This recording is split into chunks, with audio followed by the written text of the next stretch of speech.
All right, if you could have a seat right there.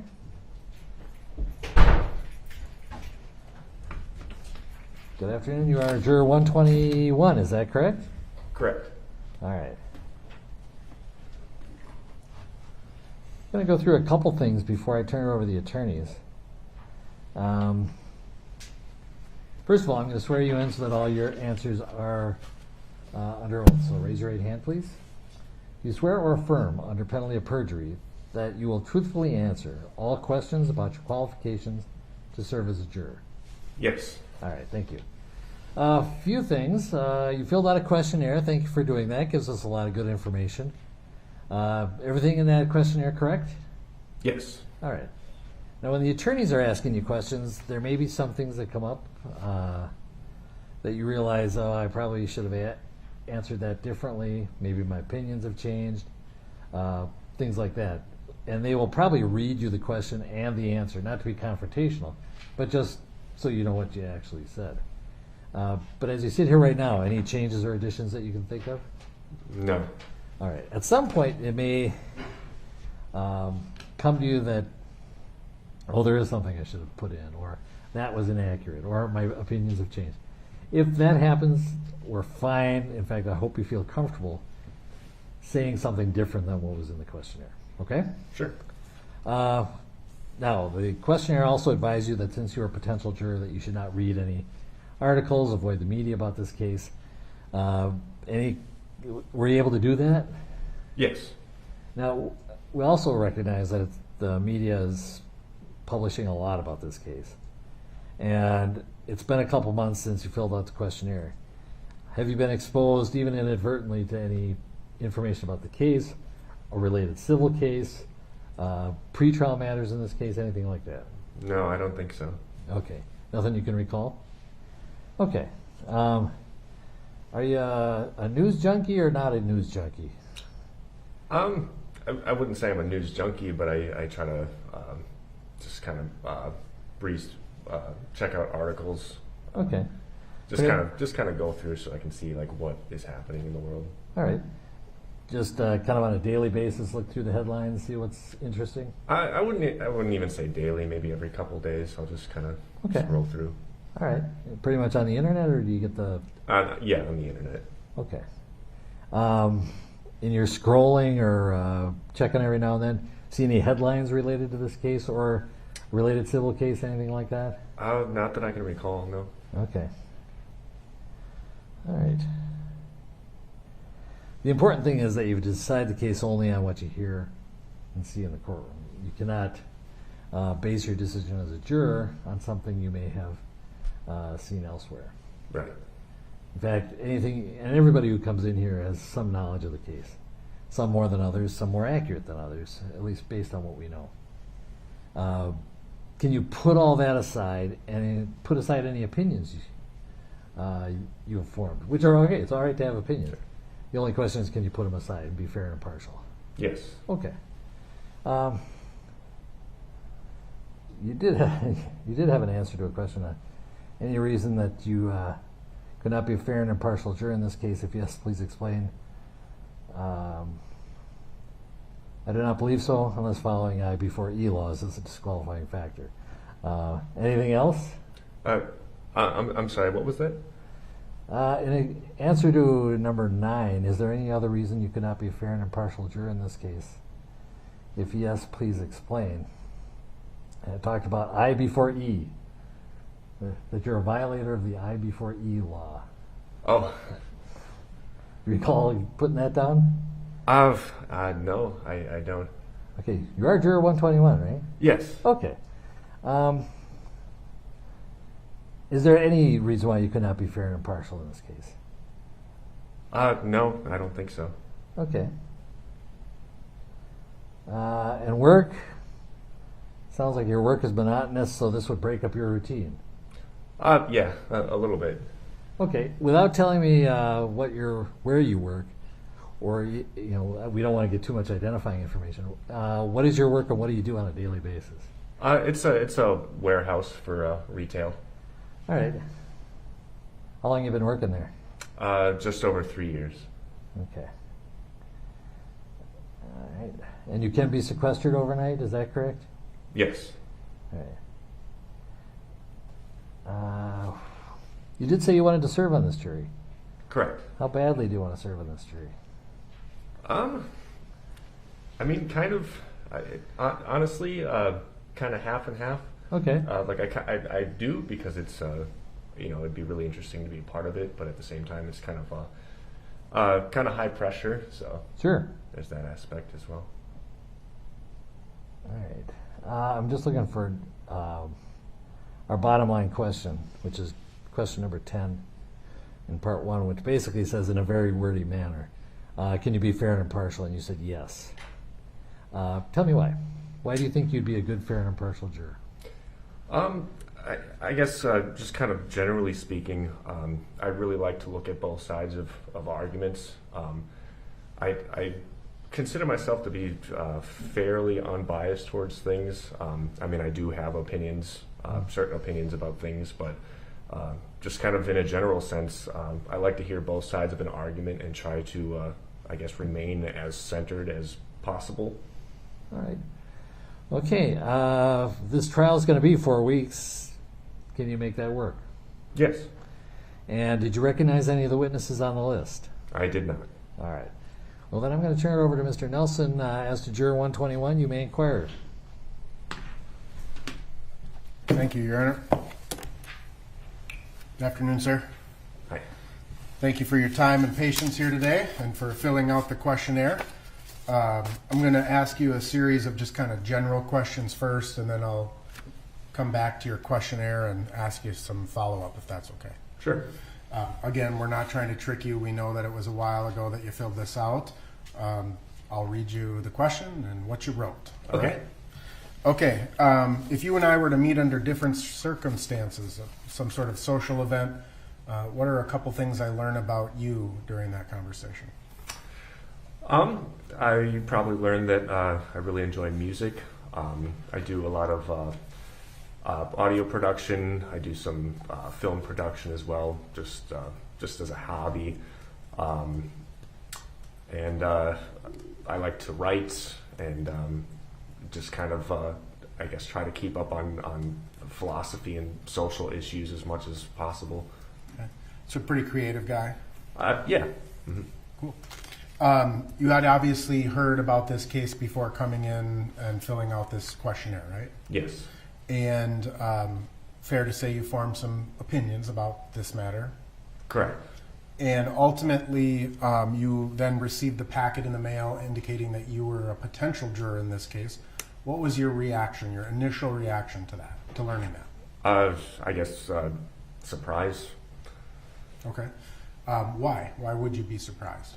I guess it just, well, I mean, one, I've never been selected for jury duty, and also just because of the like how well known the case is and how I guess how big the case is. Okay. Did you have any concerns about your personal safety, family safety, COVID, anything of that nature? No, I can't say I have. Okay. When you came downtown and saw the government center today, what was your reaction? I was just kind of unsure of where to go and how to gain access to the center. Right. It's a little fenced off these days, right? Yeah, a little intimidating with all this going on. I mean, obviously the military is here. There's lots of police officers. I mean, did that cause you any concern, or did it make you feel safe? I guess I don't. I guess it made me feel just a little nervous, just because the added security. I didn't know what to expect. But I mean, other than that, I guess I kind of expected to see higher security and that sort of thing. So. Okay.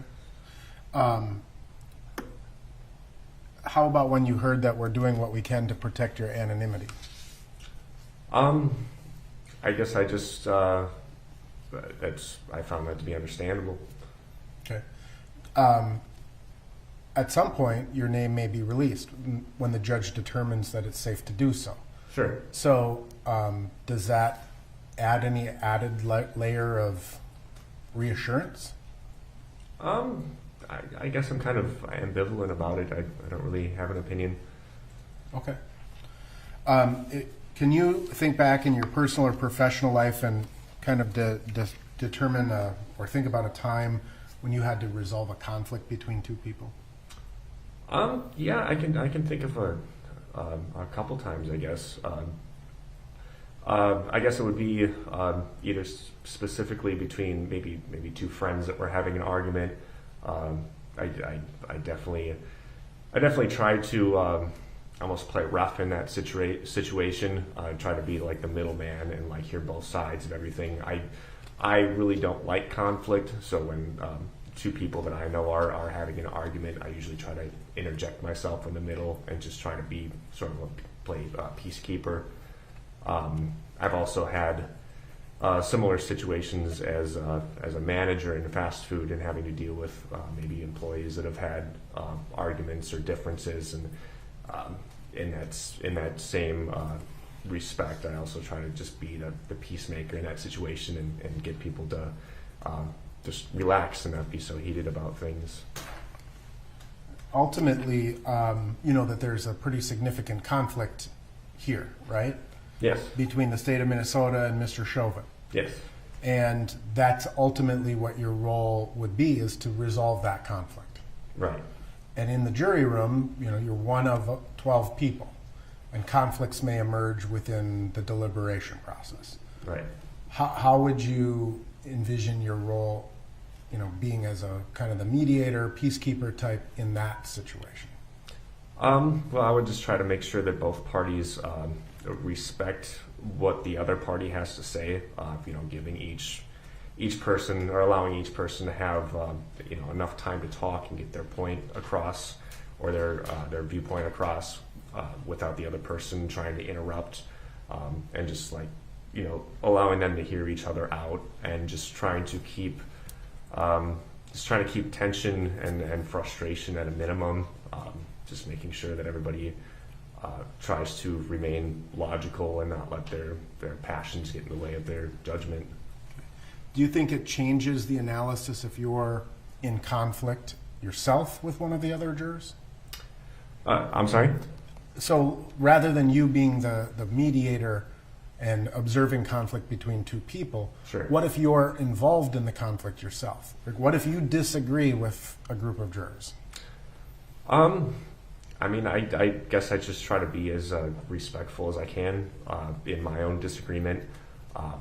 You know, I generally don't tell people that they're wrong for having their viewpoint, or make them feel that they're wrong. And I try my best to hear out somebody else, even if I don't disagree, and a lot of times try to see things from their point of view, and not allow myself to not be maybe swayed by something I hear that I don't agree with, instead of just writing it off completely, but actually like keeping it in my head and like going over it and possibly even allowing that to change my opinion. Yeah, I guess I just try to be respectful and hear people out. Okay. I suppose, again, in your professional life or in your personal life, you've been called upon to try to determine if someone is lying about something? I guess I can't remember a specific experience. Sure. I mean, do you think that that's kind of a normal process that we as humans engage in? Is this person telling me the truth? Yeah, I guess. I mean, I've definitely had to make that call, like, personally. I can't say I've ever like had to play a specific role, but I definitely had to judge whether or not somebody was lying to me. How do you, what tools do you bring to that analysis? I guess I don't know what specific tools. I guess body language, trying to read body language, I think is a big indicator. And just logic, just kind of, evaluating the scenario, and yeah. Do you think that, how do you think consistency of story affects that analysis? I think it does to an extent. I guess it really depends on the events. I know over time people's memories can change, and with that their story might change slightly. But it's usually smaller details. Obviously, if there's a major detail that has changed, that might be an indicator that their story is untrue. Okay. Do you think that a person's perception may change over time? Yes, I do. Do you think that a person's perception may change based upon information that they receive over time? Yeah, I do. Now, let me ask you this. Do you think it's possible for two people to perceive the same event from the same vantage point and come to different conclusions about what they see? Yes. Why? Just because I guess everybody kind of processes information differently. What they see, their sensory input. There's no way to know that how one person processes an event is the same way that another person does, just because we can't see things through their eyes or hear things through their ears. So their brain might just interpret the set of events differently. Is that based on like their environment being raised, or do you think it's based on education and training? Like, what types of things do you think would affect someone's perception of an event? Just the things that they look for, I guess. Some people might be paying attention to certain things, while some people might pay attention to other things. Like maybe one person will notice, what somebody's wearing more so than another person, while the other person might be paying more attention to like maybe the scenery. So I guess we just kind of seek out different things in our environment. Okay. So ultimately, you understand that if you were to be a juror on this case, you have to judge this case based only on the evidence as it's presented in court. Do you understand that? Yes.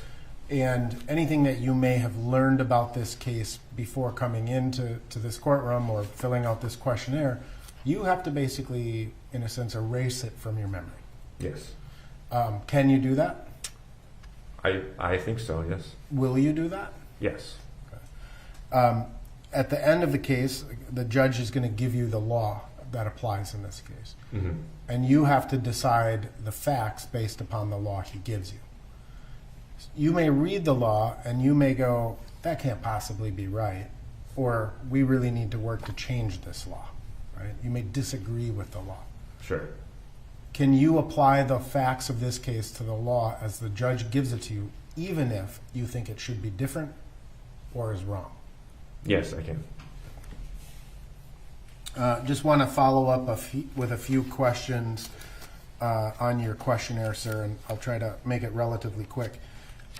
It's fair that you had formed some pretty strong opinions about this case, right? Yes.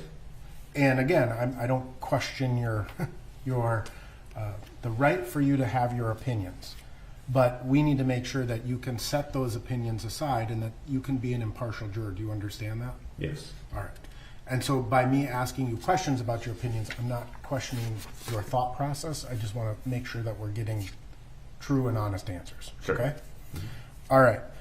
You I believe at the beginning when the judge was asking you for some questions, you were asking, or you had a response that referenced bias, right? That people have to recognize their own biases, I think is what you said. Okay. Do you recall that generally? I mean, honestly, I don't remember everything that I wrote, but. Okay. I mean, and that's fair. I mean, it's a little bit unusual to be under the spotlight, so to speak, right? Sure, yeah. I guess the question is, you formed very strong opinions about this case, mm-hmm. and you have to be cognizant of your bias, right? Yes. And our biases and our opinions will form how we view kind of what we were just talking about, how we view or perceive events. Right. Because your opinions are so strong, do you think you can set those honestly think you can set those aside and judge this case exclusively on the facts? Yes, I do. So you were asked a series of questions about what you recall, what you had communicated with other people, and various videos that you had seen. I want to make sure we're talking about the same video or videos. Sure. There was a bystander video that went viral. Mhm. There were some body camera footage that was released, and then there were some store surveillance videos that were also released in the public. Okay. Do you know which of those videos you saw or recall seeing? Yes, I saw the bystander video and the police cam. The body-worn cameras? Yeah. Yep. Okay. And you watch those. Did you go online and like watch the entirety of those videos, or did you watch like clips and pieces that you saw in the news or on social media? I believe I watched the entire videos. I know for sure the bystander video. At least I think it wasn't from like the news. It wasn't like clips, but it might have been. It might have been like cut in certain spots. I can't remember. And I think the body cam video, I might have like skipped through it. I don't know if I watched the whole thing beginning to end. Okay. Now, you were then asked, you think you had seen these videos 2 or 3 times, right? The first one, yeah, a couple times. I think I only watched the second one once. The bystander you saw a couple times? Yes, I think so. Okay. And you may have just watched the body camera footage, one time, kind of skipping through it a little. Right, I believe so. Okay. So you were asked to kind of write based on what you had seen and heard, your recollections of the case based on your exposure to this case in the media. Yes. And you wrote a pretty lengthy explanation that, and I'm going to somewhat paraphrase because there's a few things I want to ask you.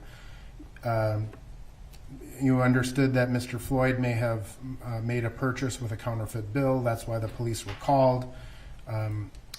When they arrived on the scene, you wrote, Floyd appeared distressed, according to the witnesses, but did not resist as he was placed in handcuffs and led to the squad car. So my question is that your impression of Mr. Floyd's behavior based on your own formulation of watching these videos, or your own opinion watching these videos, or are you relaying what other people have communicated? I am basing it off of what I have seen from the videos, yes. Okay. So you had formed an impression or opinion that Mr. Floyd had not resisted arrest. Correct. You were ultimately, you wrote about Mr. Chauvin having his knee on the back of Mr. Floyd's neck, that he stared into the camera but did not respond. The other officers at the scene also did not react. For about 8 minutes later, Floyd fell silent and unresponsive. Chauvin eventually took his knee off of Floyd's neck, but at that time, Floyd was dead. So have you formed an opinion as to what the cause of Mr. Floyd's death was? I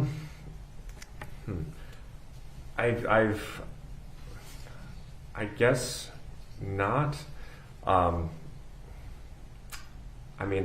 have heard a couple things. I have heard that it was maybe due to his airway being closed because of the knee. I've also heard other things about a possible drug overdose. And I guess what I believe is that maybe it was a combination. Could have been a combination. Okay, because you do reference that an autopsy report stated that Floyd had been under the influence of fentanyl. And you wrote, you've got some arrows here, so I have to follow.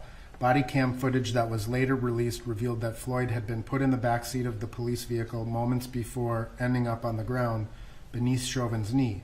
Floyd had appeared distressed, but unarmed and cooperative, apparently suffering from a mental break.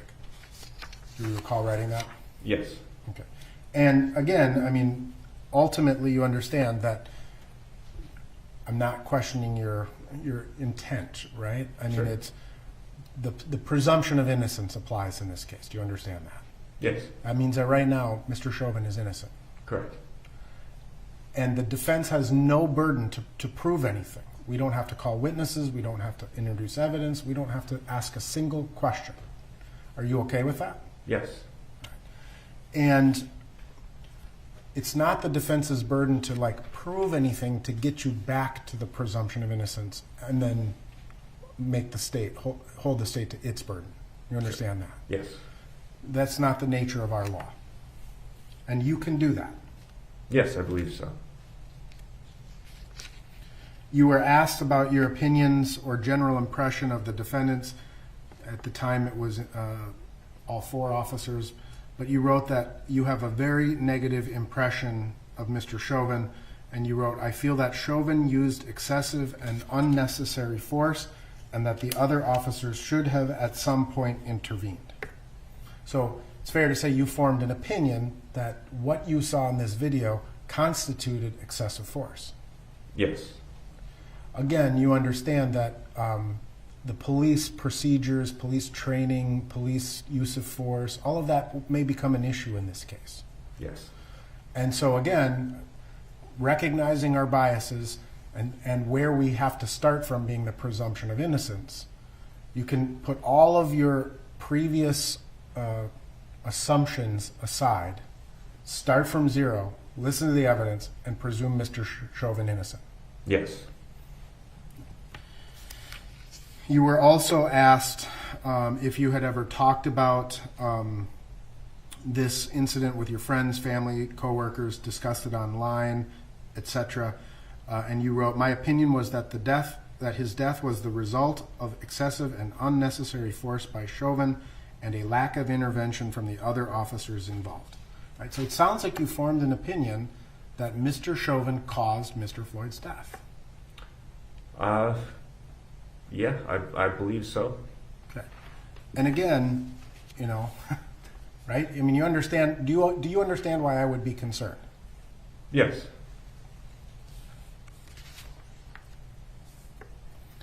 You were asked whether you believe the community has been negatively or positively affected by any of the protests that have taken place since Mr. Floyd's death.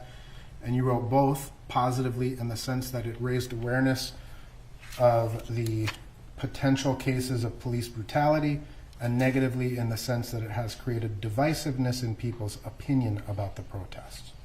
Can you explain what you mean by that?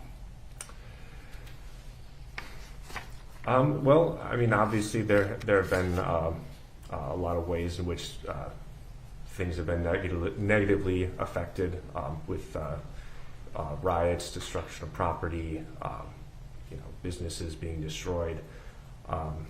So there's that side of it, and also, like I was saying about the divisiveness, it's really hard for people to sort of come together and talk about things without being passionate about it or arguing about things. But at the same time, I also have seen some positive things in the community. I've seen a lot of people sort of coming together. I guess actually having, there have been plenty of open discussions about it, even though there has been a lot of divisiveness. People have been actively talking about it and trying to understand other points of view. And I do think that, there might possibly need to be awareness if I guess general kind of awareness of what is happening, I guess, in the police force, and just, maybe a potential reevaluation of how things are done and how things need to be handled in the future. So it is kind of drawing attention to that and raising certain questions about how things should be done. Okay. There were a series of kind of broad statements, and you were asked to rank your opinion as to each of them from strongly agree to strongly disagree on a scale of 1 to 5. I just want to ask you about a few of them. The question reads, blacks and other minorities do not receive equal treatment as whites in the criminal justice system, and you strongly agreed with that. Why? I guess just from I guess just from what I've just things that I've read and seen.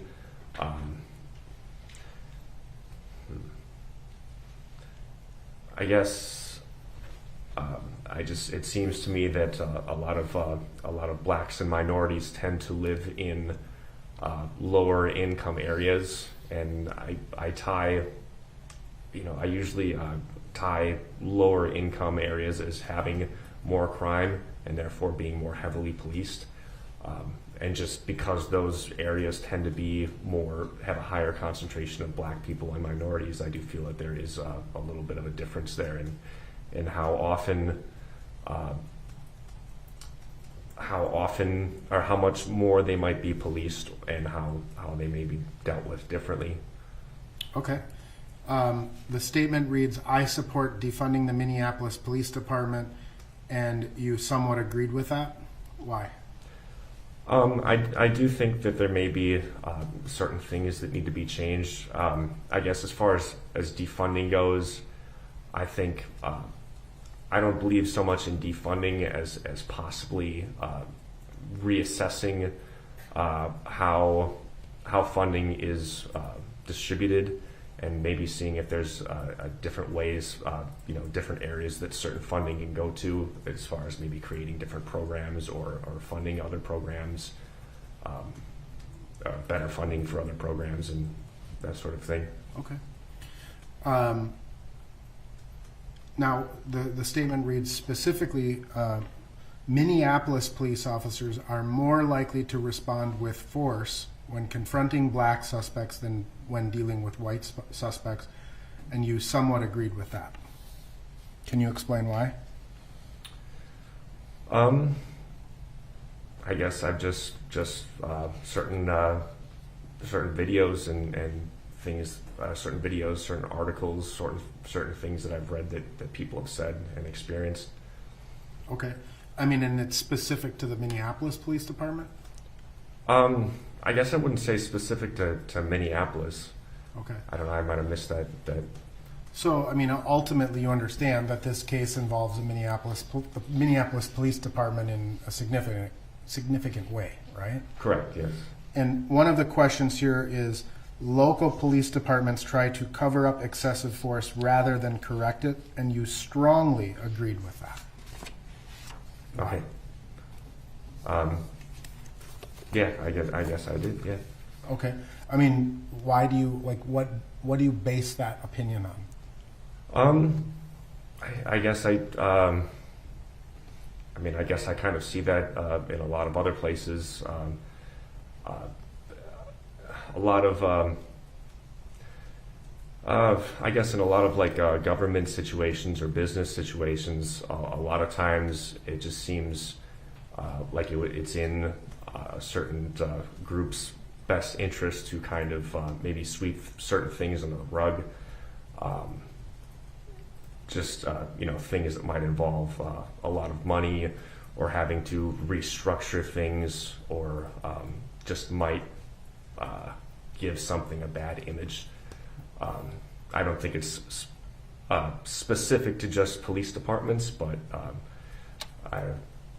in a lot of organizations, just it might complicate things or hurt financially or give something a bad image, and therefore a lot of things can be swept under the rug. Okay. So, in this case, obviously, you may hear testimony that is called by the state, Mm-hmm. and or the defense, right? And these witnesses may be Minneapolis police officers. Yes. Do you give credence, to a police officer called by the state versus the defense? No, I don't think so. Do you think that an officer who may be called by the defendant would be more likely to be trying to sweep this under the rug or try to make his department look better? I don't think so. No, not on an individual level. No. Okay, but on a collective, you do? Yes, I think it's entirely possible. And so ultimately, if you were to hear testimony from police officers, can you give that testimony the same credence as just a bystander? Yes. You can keep them at the same level, Yes. even though you think that you would be more suspicious of police testimony than a citizen. I don't think I would be any more or less suspicious. Okay. But if you have this impression that police officers are trying to, or police departments are trying to sweep things under the rug, right? I mean, isn't that a suspicion? I mean, like I said, I don't think I would just apply that to specifically a police department. I think it's generally just human nature in any kind of organization for that sort of thing to happen. Okay. Now, I want to remind you that you have the ability to ask for a private hearing, and I know there's some questions about some past experiences you may have had with law enforcement. Mm-hmm. Are you comfortable talking about that publicly, or would you prefer a private session? I think I could talk about it publicly, yes. Okay. So you have a prior arrest yourself, right? Yes. Mhm. Okay. And were you arrested by the Minneapolis Police Department? No, it was the Apple Valley Police Department. Okay. And do you feel that you were treated fairly by the Apple Valley Police Department? I do. Okay. I noticed that there's another question that you responded to, saying that you were put in handcuffs and ankle bracelets. Is that the incident that you're talking about, or was that something else? Yes, that was the incident. Okay. Were you put in ankle bracelets by the police officers or in like the jail context? By the officers. Okay. So were they concerned? Were they concerned that you were obstructing or resisting their efforts to arrest you? Yes. Okay. And were you charged with obstruction of the legal process as well? I was not. So when you say that you were put into handcuffs and ankle bracelets, were you? That was during the time that they were arresting you? Correct. All right. And were you transported to the police station in that fashion? Yes. Okay. And you were ultimately charged with some crimes, the DUI crime, right? No, I wasn't charged at that time for any crime. Okay. But did you get something in the mail later charging you with an offense? No, I didn't. I guess the reason that I was arrested mainly for missing a court date. Okay. So they gave you a court date, you missed a court date, they came and picked you up on it? Right. I mean, yeah, there was a reason. There was a different reason that they were called, but I did have a warrant out, which is why I was arrested. Okay. How long ago was this?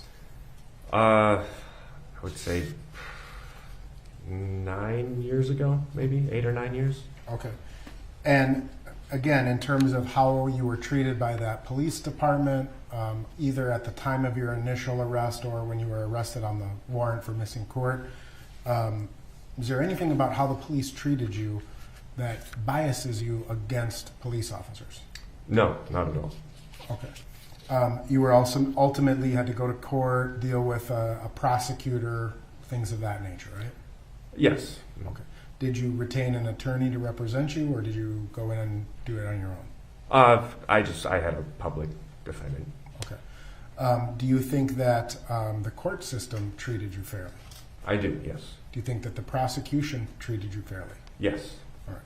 And so there's nothing about that circumstance that would in any way, again, affect your impartiality towards police officers, prosecutors, defense attorneys, etc.? No, I don't. Because you were asked a question about your belief in the criminal justice system, and you were asked the question, do you believe our criminal justice system works? Why or why not? And you wrote yes and no. I believe that our criminal justice system was created with the best intentions and it works well in theory. However, money corrupts even the best of intentions. So are you suggesting that people who can afford more expensive lawyers get better justice, or what are you inferring here? Yes, I would say that,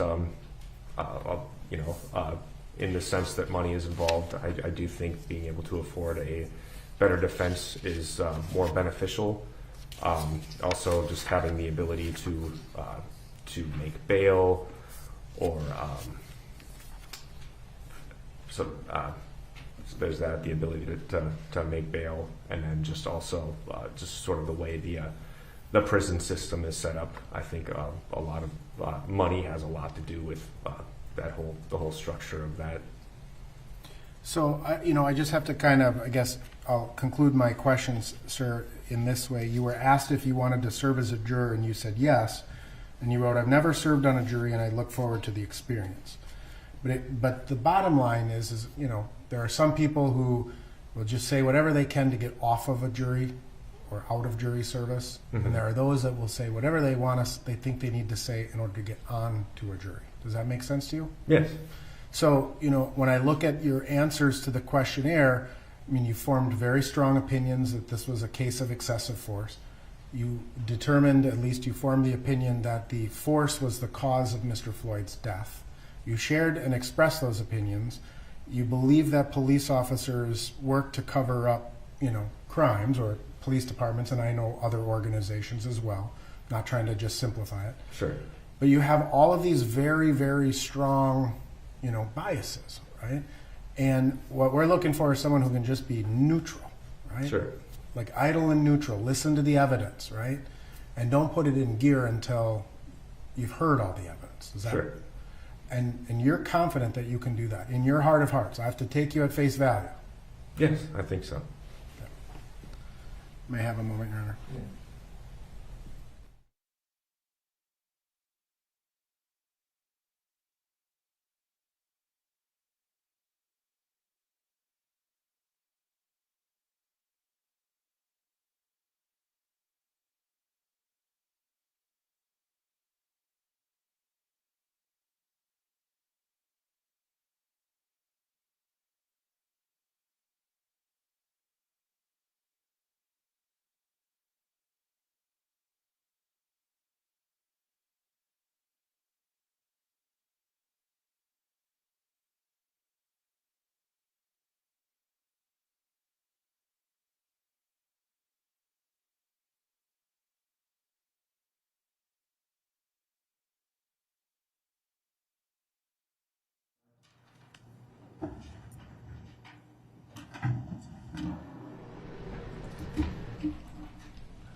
All right, sir.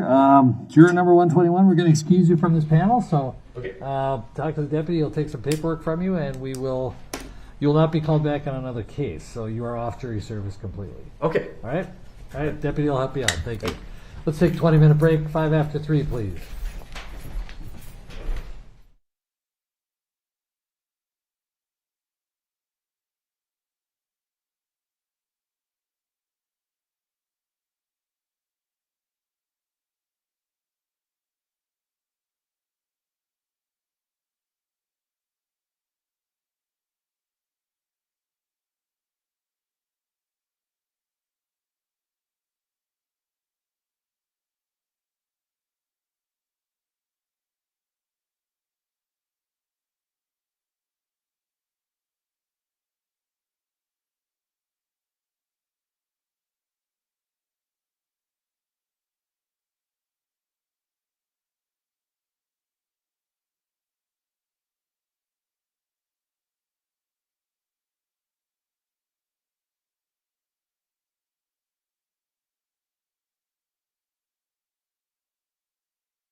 All right, before we bring the next juror in, that was juror 121, excused on a defense peremptory. However, before that on a sidebar, defense asked for him to be excused for cause. While I found that he was not a very credible witness and he was evasive, and to be honest, very flippant some of his answers in the questionnaire, there was not really a basis for cause, but I certainly understand why why he was excused by the defense. So with that, we'll go to juror number. Judge, I would just note under State versus McKinley, 891 Northwest 2D 64 2017 case from the Court of Appeals. When a district court, the court holds that when a district court is convinced that a juror is untruthful, evasive, or lacking in candor during voir dire, the criminal rules allow the court to remove the juror for cause. Right. That was the basis. The McKinley case was the basis for my cause motion. All right. And we can always revisit that if you run out of peremptories. I think you've got 3 left from the court's extra award. So if we can't get, we can always revisit that decision. Because I do find that he was not credible.